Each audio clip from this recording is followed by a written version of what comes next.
तो देखिए कि विधानसभा चुनाव 2025 का हुआ और जैसा रिजल्ट आया उसको देखने के बाद जो है वो सबके होश उड़ गए। और होश इसलिए भी उड़ गए क्योंकि हमको नहीं लगता है कि एनडीए के लोगों को भी इतना उम्मीद होगा कि इतना ज़्यादा माने 200 पार चला जाएगा। और शायद महागठबंधन के लोगों को भी नहीं पता होगा या आरजेडी को भी नहीं पता होगा कि सीट का संख्या घटते घटते इतना नीचे आ जाएगा। अब देखिए, वैसे तो कोई आधिकारिक बयान अभी तक आया नहीं है आरजेडी की तरफ से कि उनके हार का क्या कारण रहा या महागठबंधन की तरफ से, लेकिन जनता के बीच में अलग अलग तरह का समीक्षा आ रहा है। वो सब समीक्षा को हम भी सुन रहे हैं, लगातार सोशल मीडिया पर भी हम लोग अपनी नजर बनाए हुए हैं कि क्या क्या बात चल रहा है। लेकिन हम सोचे कि जब इतना समीक्षा सब जगह चल रहा है तो एगो अपनी जनता से भी राय विचार कर ही लिया जाए और उनसे भी जरा जान ही लिया जाए कि वो जो है इस हार के विषय में क्या सोचते हैं, उनके सामने क्या क्या कारण उनको नजर आता है। एगो दीदी है पूजा करके अभी निकली है, तो देखिए इनका डलिया भी रोक लिए, इनको भी रोक लिए हैं। हम बोले जरा बतिया लीजिए, उसके बाद जाइएगा। कहा कि महिलाओं का जो है वो जीत में बड़ा हाथ बताया जा रहा है। इस बार महिलाएं बिहार की खूब जम के वोट दी हाँ, है ना? दी है, वोट तो दी है। हाँ। हाँ। अच्छा, तो ये बताइए कि एनडीए का सरकार अभी बनने जा रहा है, एनडीए जीत गया, हाँ। महागठबंधन हार गया, क्या लगता है वो लोग काहे हार गए? हार गए तो ऐसा कुछ काम किए नहीं है वो। हाँ। काम तो कुछ किए नहीं है, काम तो हमारे नीतीश जी ही किए हैं। हाँ। बीजेपी मिलकर जो किए हैं सो तो हमारे नीतीश जी ही किए हैं। और सरकार भी तो बनेगी नीतीश जी की ही बनेगी। हाँ। हाँ। तो जैसे वो लोग भी कह रहे थे, जैसे आप लोग महिला हैं, हाँ। माई बहन मान योजना, तो कौन योजना, तो नहीं, वैसे का वो जो बोल रहे थे कि हम हर घर में सरकारी नौकरी देंगे, हाँ। हर एक घर में सरकारी नौकरी देंगे। हाँ। तो क्या आपको लग रहा है कि उतना बजट था सरकार के घर में? अरे बाप रे। नहीं था, वैसा तो सरकार के घर में बजट था नहीं। ये तो सब झूठ का था बोल बहुत वाला। सारे लोग कह रहे हैं कि हाँ, वोट चोरी करके जीत गए हैं ये लोग, बेईमानी करके नहीं जीत नहीं, गए हैं। चोरी करके कैसे जीतेंगे? चोरी करके तो नहीं जीते हैं। हाँ। ये तो बात मैं मानती हूँ, चोरी हाँ। करके तो नहीं जीते हैं। हाँ। ये उनका हारने का कुछ कारण भी हो गया था। वो हाँ। बता रहे थे कि मैं हर एक घर में सरकारी नौकरी दूंगा। हाँ। तो सरकारी नौकरी क्या हर घर में उनका बजट है देने का? हाँ। बजट तो है नहीं सरकार बताइए, के पास। इतना हिसाब किताब जो है वो बिहार की एक आम महिला भी लगा रही है। देखिए पूजा करके आ रही है, घरेलू महिला है, बावजूद इसके सारा हिसाब किताब जोड़ी हुई है कि जो वादा किया जा रहा है उसमें से कितना वादा पूरा किया जा सकता है, कितना बजट है हमारा, और कितना अगर नौकरी देंगे तो कितना खर्चा होगा, ये सारा चीज जोड़ी। हाँ हाँ, महिला लोग को तो ये लोग दिए हैं। अभी सब कोई को जीविका वाला जीविका जो चला है उसमें सबको 2-2 हजार नीतीश जी जो दिए हैं। हाँ। वो सब इसके कारण ही महिला लोग आगे बढ़ चढ़ के उनको दिए हैं। 10,000 वाला जो मिल रहा था वो? अच्छा, हाँ अच्छा। हाँ हाँ, दिए हैं, नीतीश जी सबको दिए हैं। लेकिन आपको क्या लगता है क्या कारण रहा कि इतना मजबूती से शिकस्त मिल गया बिहार में इन लोगों को? देखिए, सबसे पहले कि इसमें महिलाओं की भागीदारी बहुत बड़ी रही है इस बार, ठीक है। और जितने भी डेवलपमेंट के काम नीतीश कुमार ने किए हैं उनको देखते हुए जन जन के लोगों ने वोट किया है। और आरजेडी के लोगों ने शुरू से ही इस चीज़ का डेवलपमेंट के नाम पे ही विरोध ही किया था। हर चीज़ के लिए किसी भी काम, कोई भी अगर डेवलपमेंट के काम हो उसमें अरंगा लगाते ही थे ये लोग। वो पब्लिक की नज़र में थी, इसलिए पब्लिक और उनके समाज के भी लोगों ने मतलब देख ही रहे थे गाना जो चल रहा था, खट्टा के नोक पे उठाने की बात हो रही थी। जब सरकार आपकी नहीं आई तब कट्टा के नोक पे उठाने की बात आती है, और जब सरकार आती तो आप क्या करते? तो वो तो और अब का समय वो है ना, सुशासन बाबू की सरकार है। आज के समय में लोग आराम से 2 बजे रात को भी घर से निकल जाते हैं। तो हमें ऐसे ही सरकार चाहिए थी कि किसी चीज़ का डर भय न रहे। भौकाल था उन लोग का, देखा कि हम आ जाएंगे तो मैं ये चीज़ करूँगा। भौकाल ही जमा रहे थे। हाँ, भौकाल जमा, तो अपना वर्चस्व जमा रहे थे। हाँ, अपना वर्चस्व जमा रहे थे कि हाँ, देखिए जनता मूर्ख, बिहार का जनता मेरा मूर्ख नहीं था। वह आपका रॉयल्टी समझ चुका था कि आप आइएगा सरकार में क्या कीजिएगा से। यह 1990 से लेकर 2005 का दृश्य अपना आप में आप रुतबा दिखा रहे थे कि मैं इस ढंग से आ रहा हूँ। जनता हमको स्ट्रांग है पूरे बिहार का, और बिहार में पूरे भारत का मोदी जी के नेतृत्व में मेरा जो विकास के गंगा जो बढ़ रही है वह अपार बढ़ रही है। देखिए विपक्ष का होना बड़ा जरूरी है, इसीलिए हम एक समीक्षा कर रहे हैं कि बिहार में जो है वो इतनी बड़ी जो शिकस्त मिली है उसका कारण क्या है। अगर इस तरह का कारण पता चलेगा तो जरूर भविष्य में जो है जो आप लोगों को दिखता हो। देखिए विपक्ष जो है कहीं ना कहीं, चूंकि कांग्रेस और आरजेडी और उनके जो कुछ जो वीआईपी वगैरह मिलकर जो महागठबंधन बनाए थे, हाँ महागठबंधन बनाए थे, तो वो कहीं ना कहीं कांग्रेस के इतिहास से बहुत प्रेरित है। जैसे कि तेजस्वी यादव जी अपने आप को मुख्यमंत्री घोषित कर लिए और मुकेश सहनी जी को उप मुख्यमंत्री घोषित कर दिए। तो इससे पहले, आज़ादी से पहले 1930 में एगो लाहौर अधिवेशन हुआ था, तो कुछ फ्रीडम फाइटर लड़ाई लड़ रहे थे अंग्रेजों के खिलाफ, और लाहौर अधिवेशन में नेहरू जी को सब प्रधानमंत्री घोषित कर दिया था। उसके बाद जब अंग्रेज को मालूम चला करे आज़ादी दिए नहीं, ऐसा प्रधानमंत्री बन गया, तो जाकर पिटाई उटाई किया, नेहरू जी लोग सब भागे दुम दबा के, तो फिर 17 साल हमारी आज़ादी की लड़ाई और 17 साल खींच गई। वही तेजस्वी यादव उन्हीं लाहौर अधिवेशन से प्रेरित है। चुनाव हुआ नहीं, वोट गिरा नहीं, अपने को मुख्यमंत्री और उसको उप मुख्यमंत्री, मतलब एक्स्ट्रा एफर्ट अपने आप को फुल कॉन्फिडेंस में ले लिए। पहली बात तो ये उनका जवाब हो गया मुख्यमंत्री या जो उप मुख्यमंत्री बने से। दूसरा जो विकास का बात है, विकास जो कहीं ना कहीं जब 2014 में केंद्र में मोदी जी आए तो सबसे पहला उन्होंने काम किया कि जनता से डायरेक्ट कनेक्टिविटी हो, क्योंकि वो राजीव गांधी जी का भाषण मोदी जी बराबर कहीं ना कहीं चर्चा करते हैं, और उनको ये बात मालूम था कि जब 1 रुपया जाता है केंद्र से तो 10 पैसा पहुंचता है जनता के पास। ये बात मोदी जी को मालूम था। जनता से कनेक्टिविटी रहती है, तो अपना कमी भी पता चलता है ना। कनेक्टिविटी की है, और जैसे ही 14 के बाद जनता से जब कनेक्टिविटी हुए, चाहे जनधन योजना चाहे जो भी हो, तो 1 रुपया अगर केंद्र से आता है तो डायरेक्ट 1 रुपया जनता के पास जाता है, और बिचलिए जो है ना वो जनता के सामने हाथ जोड़ते कि सारे में से 10 पैसा घूस हमरा देना था। ये बात होता है, यानी कि जनता मालिक हो गई, जनता सर्वोपरि हो गई। इसी बात को जनता समझती है। सबसे पहले तो मैं आपका चैनल का बहुत सारा धन्यवाद देना चाहता हूँ। और एमआई समीकरण इस बार उनका काम नहीं का है। एमआई समीकरण एमडी युवा महिला हो गए हैं, इसलिए उनका काम नहीं है। सारा वोट एनडीए के ही गया है। अच्छा, क्या कहते हैं हार का सबसे बड़ा, उनके हार का सबसे बड़ा कारण क्या है? सबसे बड़ा उनका हार के कारण है मुकेश सहनी जी। मुकेश सहनी क्या है? मुकेश सहनी क्यों रहे? मुकेश सहनी वो इतना कॉन्फिडेंस में आ गए कि पहले ही बोलते ही रहे, इसके कारण है। मुकेश सहनी बोले कोई बोलते ही रहे, जनता ने कहा हाँ रे हम बोल भाई। तो ये हो जाता है कभी कभी नेताओं के साथ। आप कैसी हैं? जी मैं ठीक हूँ। वोट दी कि नहीं? जी मैंने वोट दिया। वोट दे दी, रिजल्ट भी आ गया। रिजल्ट मन लायक आया कि नहीं आपके? मतलब एज ए यूथ और एज ए वुमेन हम लोग चाह रहे थे कि इस बार नौकरी वाले सरकार आए जो हम लोगों को नौकरी दे। नीतीश जी की बहुत बड़ी भूमिका है, तो कहीं ना कहीं महिलाएं खुद को नीतीश जी के सामने खुद को सुरक्षित पाती हैं। महागठबंधन के हार का, या इतने बड़े हार का, बड़ा हार इसको कह सकते हैं, क्योंकि एकदम ही 24 सीट पे आ गया है आरजेडी, जो बिहार की कहा जाए कि एक बहुत बड़ी पार्टी मानी जाती है, 24 सीट पे आ गई। महागठबंधन का सीट इतना कम गया, उनकी हार का क्या लगता है? समीक्षा हम लोग कर रहे हैं कि उनके हार का क्या क्या कारण हो सकता है। एक महिला होने के नाते आपको क्या लगता है उनकी हार का सबसे बड़ा कारण क्या रहा? उनके हार का कारण तो मुझे नहीं दिख रहा, लेकिन नीतीश जी के जीत का कारण बहुत सारा दिख रहा है। और जब नीतीश जी जीतेंगे तो ऑफ कोर्स सामने वाली पार्टियां हारेंगी। और ये जो पूरा का पूरा जो एनडीए को जो इतना मैंडेट मिला, मैं देख पा रही हूँ कि इसमें मोदी जी का कोई रोल नहीं है या बीजेपी का कोई रोल नहीं है। ये बड़ा जो मैंडेट मिला ये नीतीश जी के चेहरे पे मिला, और ये जो मैंडेट है महिलाओं ने उनको मैंडेट दिया है। तो नीतीश कुमार के जीतने का बहुत सारा कारण लोग बता रहे हैं, लेकिन महागठबंधन के हारने का भी कारण पता होना चाहिए ताकि उन तक भी ये पहुंचे कि हमने क्या क्या गलती की। सबसे पहले तो हमारे देश के यशस्वी प्रधानमंत्री को गाली देना उनको बहुत महंगा पड़ गया। लेकिन इस बात का बड़ा मजाक उड़ा था। बिहार को थोड़ा इलाज का जरूरत था, जैसे हॉस्पिटल में इलाज होता है ना उसका। तो पहला ट्रीटमेंट चला नीतीश जी क्या 125 यूनिट दी बिजली फ्री। दूसरा क्या किया उसके साथ चला क्या चीज, जब भी कोई दवा चलता है उसके साथ पैरासीटामोल के साथ मतलब कि एंटीबायोटिक भी दिया जाता है।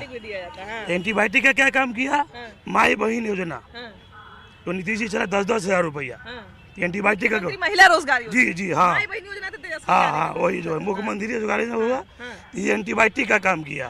तो दोनों मिला तो बुखार ठीक हो गया, तो पूरा से सरकार बन गया। लेकिन 10,000 से बहुत सारे लोगों को बुखार लग रहा है, कह रहे हैं कि 10,000 दे के ही खरीद लिए तो हम लोग क्या कर लेते। अच्छा खरीद लिए, इधर ये लोग भी खरीद लेते ना, ये लोग काहे नहीं खरीदे? ये लोग भी 30,000 बोल रहे कि देवे करेंगे, तो सरकार आता तब ना खरीदते। अरे भाई आते तो बोले ना, तो इनका बात जुमला रह गया। लोग कहा कि ना ये कुछ देवे वाला ना हो, नीतीश कुमार तो सब दे लो। लेकिन कहीं ना कहीं 100% है ना दिमाग होता है जो अभी सत्ता में है।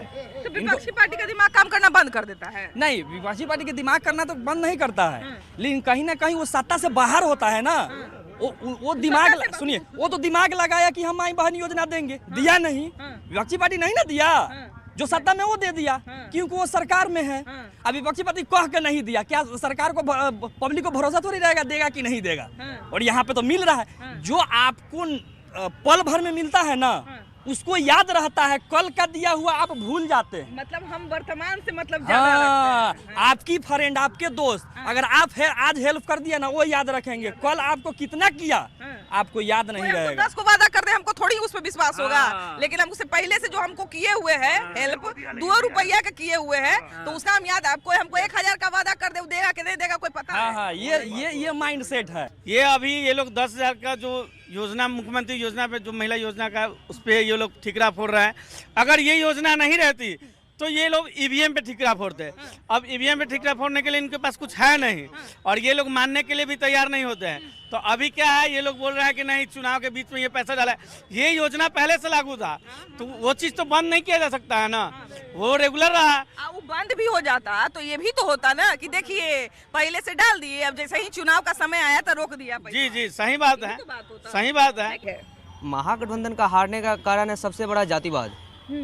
वो जातिवाद सबसे पहले करते हैं। महागठबंधन में जातिवाद सबसे पहले होता है आगे। जो अभी आपके सामने देखिए भैया कह रहे हैं ना कि चुनाव आयोग में गड़बड़ी कर दी जाती है। चुनाव आयोग, आप सुप्रीम कोर्ट के दरवाजा खटखटा सकते हैं। चुनाव आयोग को अपना से प्रधानमंत्री तो नहीं बनाते हैं, वो तो वहाँ का IAS अधिकारी बना रहता है ना।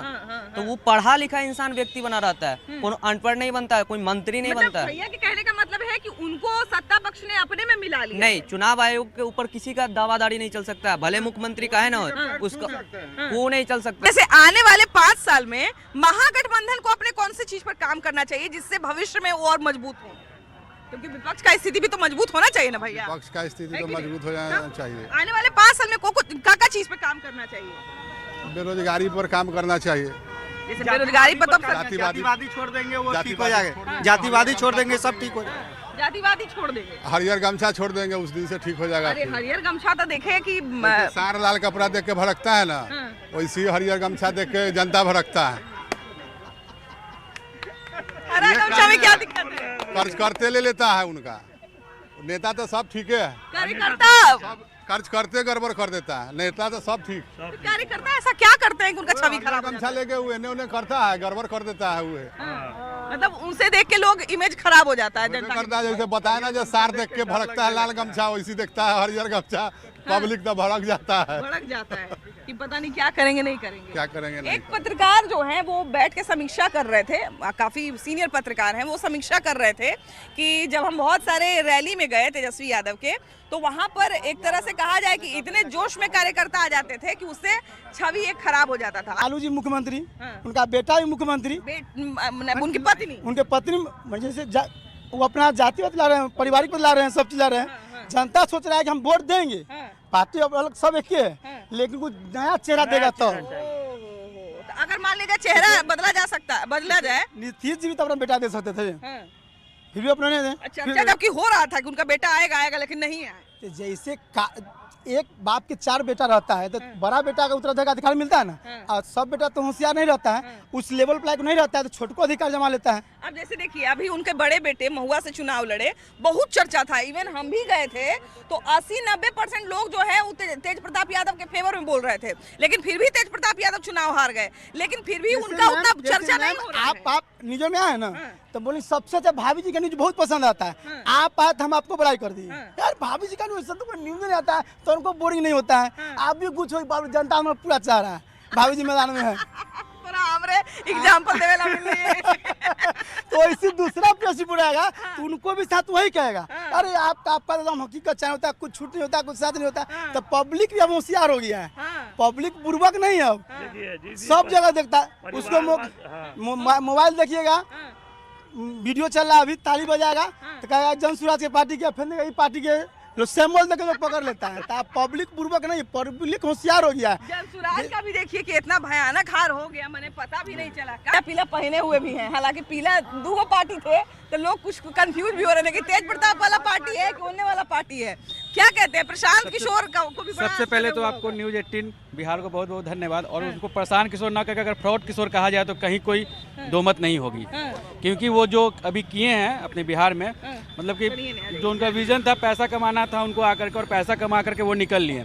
क्योंकि जितने भी कैंडिडेट को वो खड़ा किए यहाँ से, मतलब कि हाजीपुर का ही अगर बात हम करें तो यहाँ से 12 प्रत्याशी खड़े थे, 10 से 12 प्रत्याशी, सारे लोगों को से वो 21 हज़ार रुपया रजिस्ट्रेशन के नाम पे लिए। हाजीपुर से जो उनके कैंडिडेट रहे हैं उनके बारे में हम कुछ बात भी सुने हैं। बिल्कुल बिल्कुल बिल्कुल, हम बता रहे हैं, कैंडिडेट का नाम भी हमको याद है, 12 कैंडिडेट का नाम हम बता देंगे, क्योंकि हम बहुत वो तह तक हम गए थे ये जनसुराज, क्योंकि हमको लगा कि बदलाव लाएगा, लेकिन जो स्थिति हुआ कि बहुत लोगों को लग रहा था कि वो हाजीपुर से सबको बरगला करके रखे हैं। एक तो सबसे पहले जयनाथ चौहान जी यहाँ पे अच्छे खासे वोट वो ला सकते थे, फिर कृष्णा सोनी एक हैं कैंडिडेट यहाँ के, वो लगभग 2.5 साल से जनसुराज के लिए काम किया, उनका 15 से 20 लाख रुपया भी खर्च हुआ। फिर उसके बाद एक सिद्धार्थ रंजन उर्फ निखिल आए थे, वो लगभग 2 मंथ पहले से अपना 5 लाख खर्च करके फील्डिंग कर रहे थे कि टिकट मिलेगा उनको, लेकिन ऐसा कुछ भी नहीं हुआ।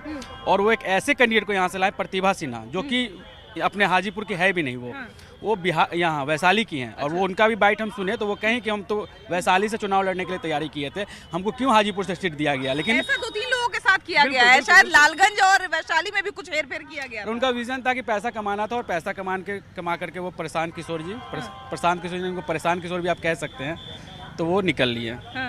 महागठबंधन क्या, क्योंकि देखिए कहा जाए कि वर्सेस तो वही थे, महागठबंधन इनकी प्रशांत किशोर की भी चर्चा हो रही थी, लेकिन इतनी ज़्यादा चर्चा मुख्यतः 2 ही लोगों की हो रही थी, एनडीए की और महागठबंधन की। एनडीए वर्सेस महागठबंधन पूरा तरह से चुनाव था। अब एनडीए को इतना भारी बहुमत और महागठबंधन को इतना कम सीट आना, क्या लगता है जीतने का तो उनका बहुत सारा कारण हो सकता है, इनके हारने का क्या कारण है? इनमें हारने का कारण सबसे पहले कार्यकर्ता लोग ही उनके हारने का कारण बने, जो कि वो लोग भोकाली बना करके और इतना अपशब्द बात शुरू से वो लोग बोलते रहे हैं, कहीं मान सम्मान कुछ नहीं। हालांकि तेजस्वी यादव कभी नहीं बोले हैं कि उसको आप गाली दीजिए या इस धर्म को ये कीजिए या वो कीजिए, लेकिन कार्यकर्ता लोगों का सारा ठेकरा कार्यकर्ता लोगों पर कुछ सॉन्ग वगैरह भी जो निकला था वो सबको भी लेकर के उनके हारने का कारण हुआ है। और जो भी उनके लोग, हाँ बिल्कुल, और यहाँ के भी जो उनके जो प्रत्याशी थे आरजेडी के, हाजीपुर से देव कुमार चौरसिया जी, वो पिछले 3 टर्म 4 टर्म से वो हारते आ रहे हैं। तो कहने का मतलब ये कम से कम उनको विपक्ष में बने रहना है। जैसे अब बीजेपी के जो विधायक है वो कोई काम कराएं, रोड बनवाएं, तो कम से कम उस रोड का गुणवत्ता का जांच करने के लिए उनको हमेशा रखना चाहिए ना। और आप 6 मंथ पहले चुनाव में निकलिएगा, 4 साल 11 महीना 15 दिन आप नहीं दिखिएगा, और मात्र 15 दिन पहले आके हाथ जोड़िएगा कि हम भी प्रत्याशी हैं, तो ऐसे कैंडिडेट पे कभी जनता वो नहीं करेगी। आपको विपक्ष में ही बने रहना है। ऐसे हम आए तब से बहुत सारे लोग बोल रहे हैं कि समर्थक ऐसा कर दिए, कार्यकर्ता ऐसा कर दिए, गाना ऐसा बना दिए, छवि ऐसा बना दिए।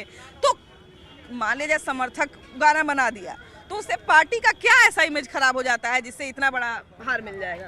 कैसे नहीं होगा, देखिए समर्थक ही होते हैं पार्टी का उत्साह, पार्टी के वोटर। बिल्कुल बिल्कुल। और जब वही जनता में भय पैदा कर देंगे तो जनता वोट देने से पहले तो डरेगा। कहा जाए कि समर्थक मैसेंजर होते हैं, पार्टी का, पार्टी का मैसेंजर। जब वही संदेश गलत पहुंचाएंगे तो लोग तो डरेगा, लोग डर के वोट नहीं दिया जी।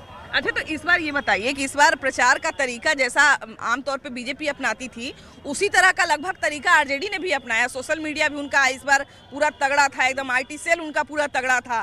तो ये सब खबर तुम तक जाता होगा ना? सोशल मीडिया पर एक लड़का को चढ़ा के फिर कट्टा का गाना भी तो गवा रही है, तो बीजेपी नहीं ना करती थी।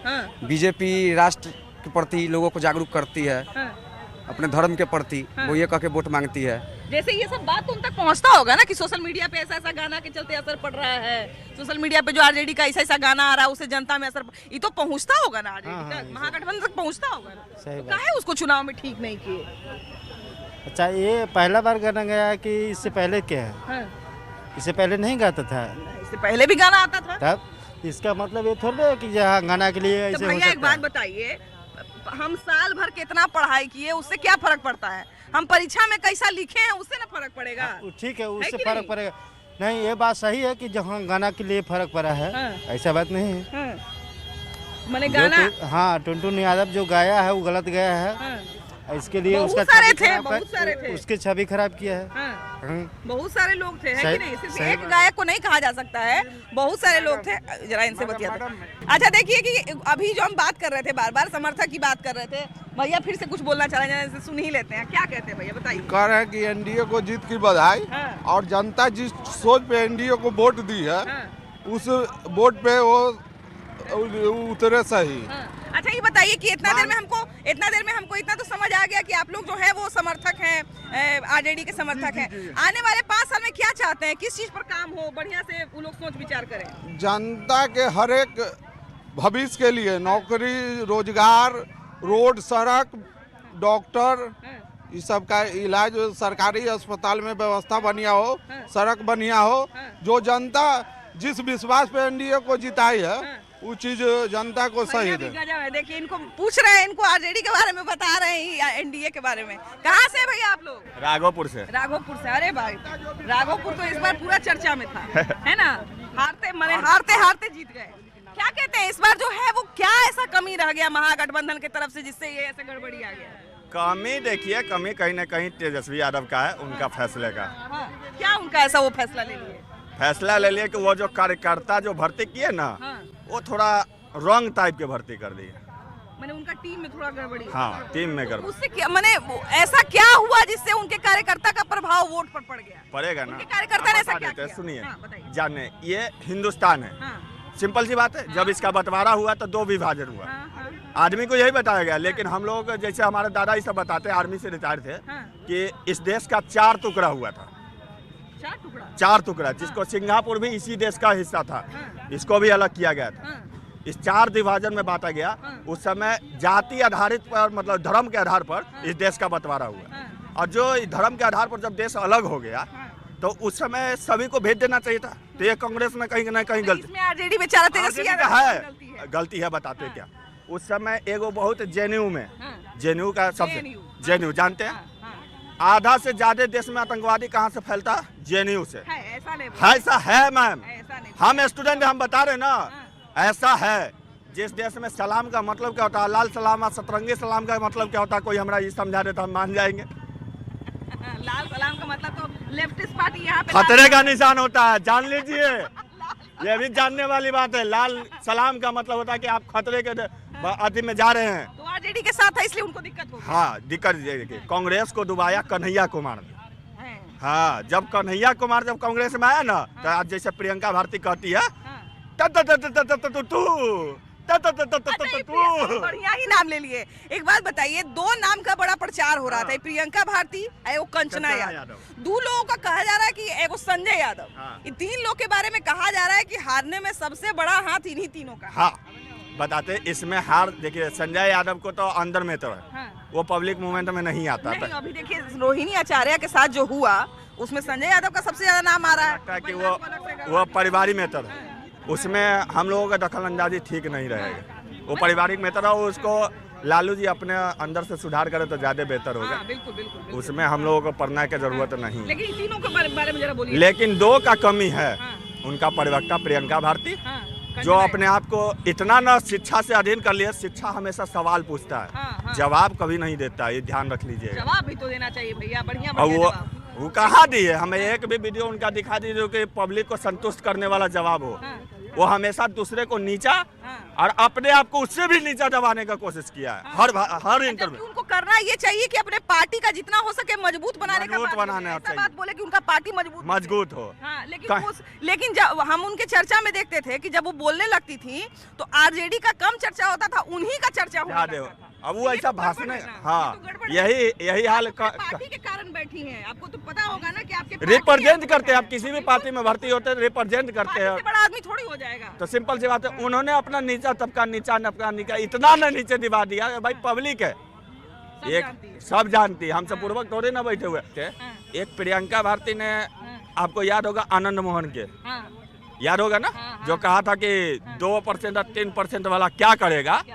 तो उन्होंने भाषण में कहा था कि डिसाइड भी 3% वाला भी कर दे। एक भी यहाँ पब्लिक बैठा हुआ है कहेगा कि राजपूत क्या किया है इन लोगों के लिए। तो आज भी हम टाल ठोक के हमारे बाप दादा के जमीन पर इतने बसा रखे हैं कि आज भी मालिक कह के बात करता है, भले ही हम भिखारी के हाल में चलते नहीं है। कैसे नहीं? बिहार में सभी जातियां हैं और सभी, कोई ऐसा नहीं है कि किसी कोई अधिकार नहीं है। एक तरफा वोटिंग होना, ये समझ लीजिए। राजपूत के पीछे पीछे सब जाति चला गया। ऐसा नहीं बोलिए, सारे जाति का भाई समानता से रहने का बिहार में अधिकार है।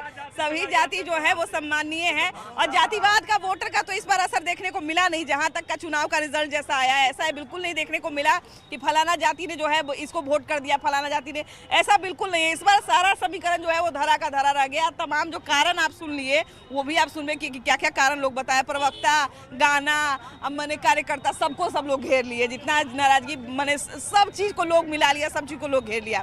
आपको क्या कारण लगता है जरूर बताइएगा। वीडियो जर्नलिस्ट सुबोध कुमार के साथ आपकी भाभी जी। Bye bye.